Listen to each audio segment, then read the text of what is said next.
Hey guys, I'm here. We are back for episode 3 of the Midnight Club. Last episode, we got a little bit more of an insight into Anya through her story of the two Danas, which was pretty interesting. It was a very, not so much, I would say, a scary story, but like a more of a Twilight Zone episode more than anything. Last episode was very much a little light on the horror. We had a little bit of a creep in towards the end, but nothing too crazy. In the in-between recordings, I got a response on Twitter from Mike Flanagan, or one of my tweets, where I just kind of threw it out there into the world because it came up again in my mind after having watched the last episode, because I know an actor who's going to be showing up again, and it just triggered some questions that I had from Midnight Mass about whether or not he is an X-Files fan, and he responded. Huge fan. It was a formative series in his upbringing, man, and dude, it made my day. Spawned a whole bunch of questions. Annabeth Gish even kind of liked all of it too, man. Oh, man. It was just lit up my day. Because, I mean, Scully's poster was in Riley's room in Midnight Mass. Annabeth Gish was playing a scientist in that who had like a loose skepticism, but this like open quality to it. He continuously casts people from the series, has little nods to it here and then. So I was like, it's got to be more than just a coincidence, right? And yeah, man, he just straight up answered it for me. So, oh man, it made my day. Anyway, guys, I'm excited to jump back into this, so we're going to go ahead and strap in for episode 3. So if you want to see the full-length reaction to this, you can check it out over on Patreon, or if you become a member of the channel, it gets you access as well. And in a watch-along format, you just see every own footage with the time code, send my reaction to the entire episode. You also get the same thing for the other shows we cover here on the channel. You also get to suggest and vote on what movies we react to each month. We got monthly Q&As, behind-the-scenes footage to try to make it worth your while, since you are going out of your way to support the channel. But of course, I know now we can do that, and a simple way you can help us out is just by liking, commenting, subscribing, sharing these videos, because it really does go a long way with helping us grow here on the YouTubes. If you're new, if you're tuning in for the first time, if you've been a long-time lurker, we're almost at 40K. I really appreciate it. If you enjoy the reaction, maybe you'll stick around and hit that subscribe button. But guys, with that all said and out of the way, let's go ahead and hop into episode 3, The Wicked Heart. Here we go. Everything was different. No light bulbs, just candles. And this woman. That's crazy. I'm sorry, did you just call me crazy? No. No, he said the situation was crazy. I mean, it has to be crazy with the meds that we're on. I mean, they make us see stuff. Your Haldol make you see terrifying old ladies, too? Nice. Affects everybody differently. You never know. No need to be mean.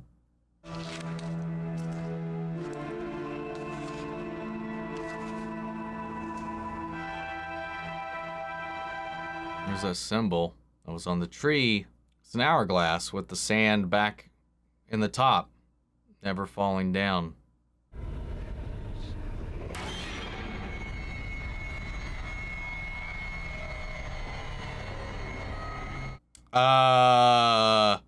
Is this present day?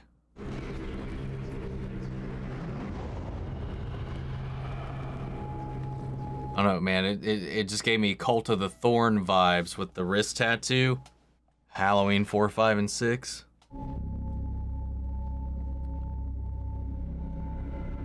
Is he dreaming? Or is this happening?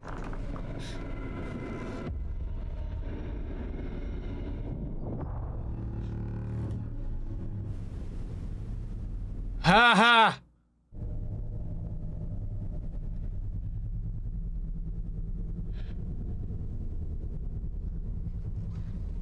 It's all right. It's fine.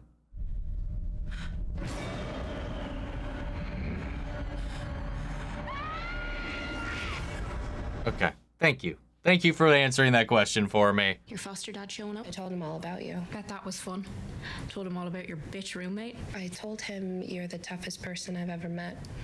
You asked for. I don't have a lot, but I found these. The base in Okinawa. Where you met? We met here. Aw. I'm not dumb. What's her 40? She's with a church group. They're throwing her a big party tonight. I could go with you. We could surprise her. You know, Aw. Aw, that's sad, man. Because it's like exactly what Mark was kind of trying to like dissuade him about in the last episode. Hey, come say hi. I'm Ilonka. It's great to meet you guys. Kevin's talked so much about you guys. His little brother looked exactly like him, and you do, Morgan. And your sister.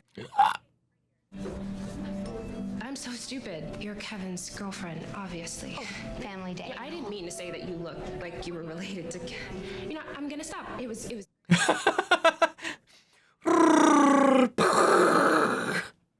Sorry I'm late. Just got held up talking with Anya. Your roomie was kind enough to escort me. She's hilarious. I haven't laughed that hard in a long time. I want to show you my favorite place here. You want to see it? Oh, well, it's great talking to you. You're coming, right? 292.1. Aw. So, you really shouldn't worry. Why is that? Because we take care of each other.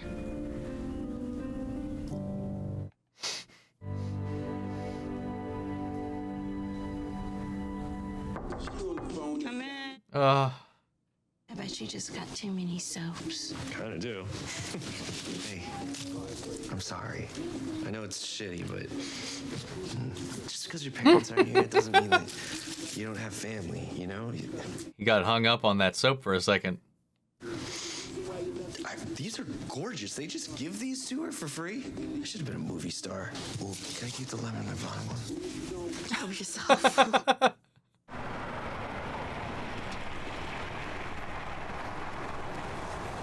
I like this framing, man, especially with Kevin, right? Like right in the folds, the opening in that statue. A little weird. I like it. Do you take away the sheets? I mean, do you wash them and someone else sleeps on them later? Or now that she's gone and those are new?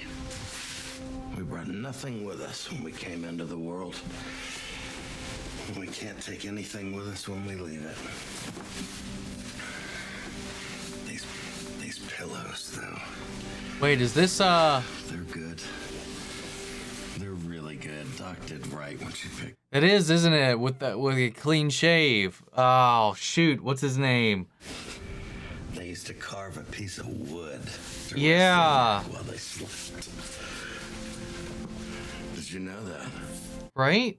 Is this his voice? Why can't I think of his name right now? The guy that shot Lisa in Midnight Mass. I don't know how I hadn't heard you had... Or maybe I missed it. Your family seemed really nice. Wow, man, she's been sketching up a storm. Whatever these voices are, I hear things, I see things. Those whispering voices, they're telling me to look at this. They're practically screaming at me. Don't worry. Give it time. Something will literally scream at you.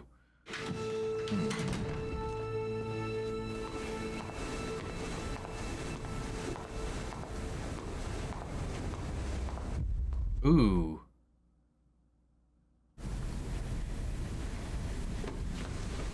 So that was it. Just a split second, and I checked the bedding. It was cold. Sheets flat, undisturbed.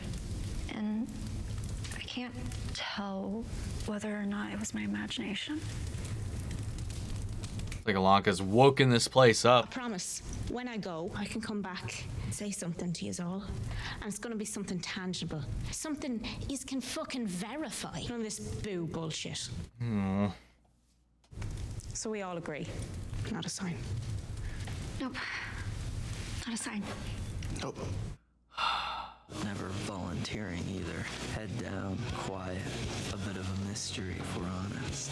Not on a lot of people's radars. I saw your parents actually leaving. With a Stephen King book as well. Nobody knows that Dusty lives alone with his mother. A few years back, her mind started to go. She never talks anymore. Is that the alcohol? Listening. It's eerie, though. That's exactly what Dusty does.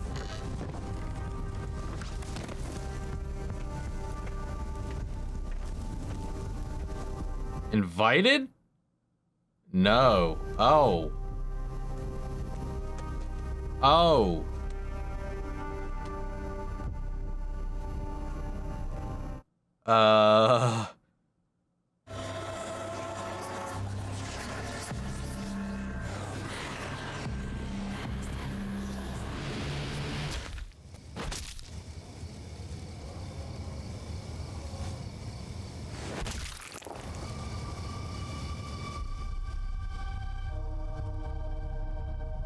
The fuck?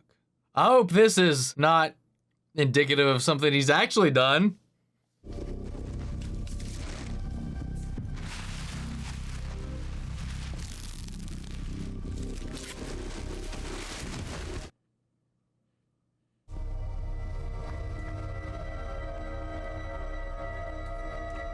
Again with the smiley face.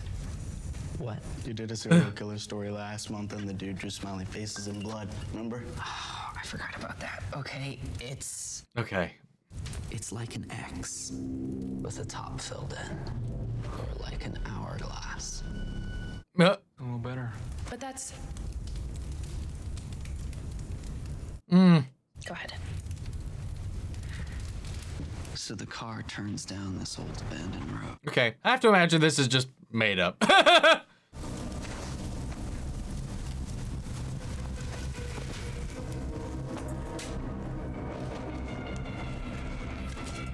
Though he did say he was a monster. This wasn't the first time Dusty took a life. Oh my god. Now leave me alone. Make them leave me alone. Evil Dead. Led Zeppelin, which he had a mini poster in his locker at school as well. Good night, all of you. I'm sorry. He sees them every night. Why does he keep adding more to the pact then? Oh, don't do it, Sheila. Don't fall for the broody guy trick. Oh, she's thinking with her hoo-ha. Some of the boys, too. Probably some of the teachers. It's a bit of a problem. Yeah, that sounds just awful. Wait a minute. Fuck you. Come say hi.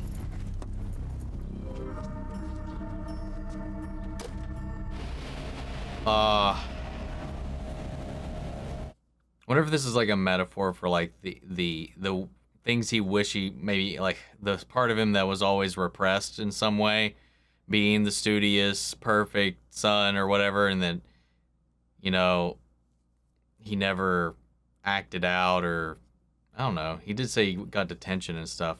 I'm gonna call the police. There's nothing wrong here. I mean, the place is spotless. There's no reason. I have a bad feeling, okay? Hello? My friend is missing. I'm sorry to do this, but it's getting late. I live alone with my mom, and she's sick. I need to... You didn't look surprised about the symbol. You asked me if I'd seen it before, but you went right for it. I thought that was directed at him. I'm sure it'll all be fine in the end. I'll see you tomorrow. Are you into computers? Who? How? Chatting with people online? AOL? Prodigy, that kind of thing? You have an Einstein account, maybe? No. I know one of those. I don't recall those other ones. Prodigy or Einstein. I do recognize it from X-Files, though.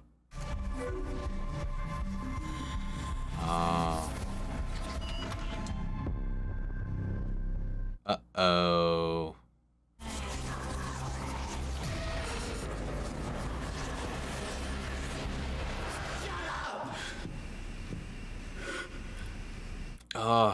Stop piling on bodies. You won't hear him as much. Sheila. I think someone killed Nancy. I'm sorry, but I know. It's just speculation. You're right, but that's why I need you to help me prove it.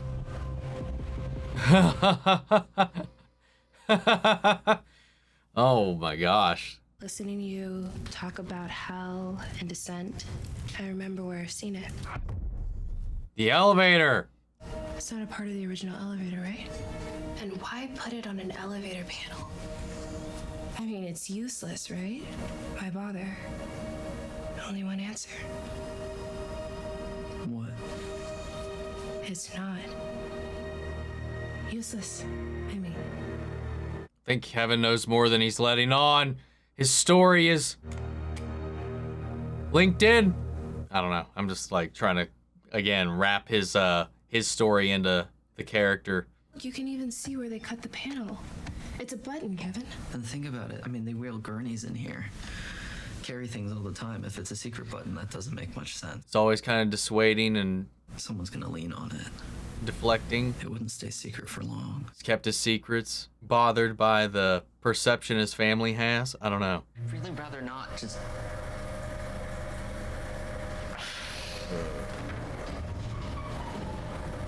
I don't know. Or this one isn't linked to him at all. In all ways.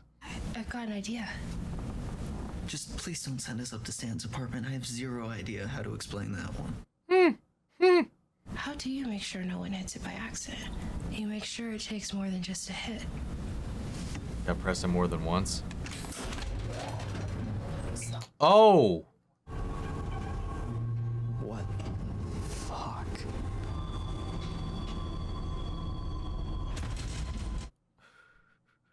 Let's go back up.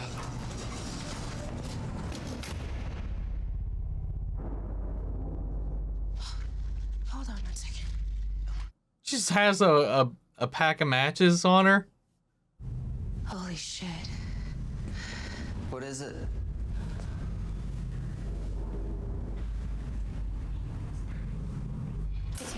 Oh! Kevin! Ilonka! Wait! Kevin! Ilonka!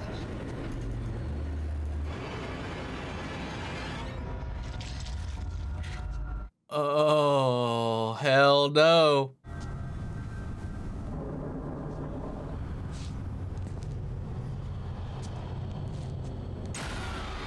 Oh, hi. Is this where you're sleeping?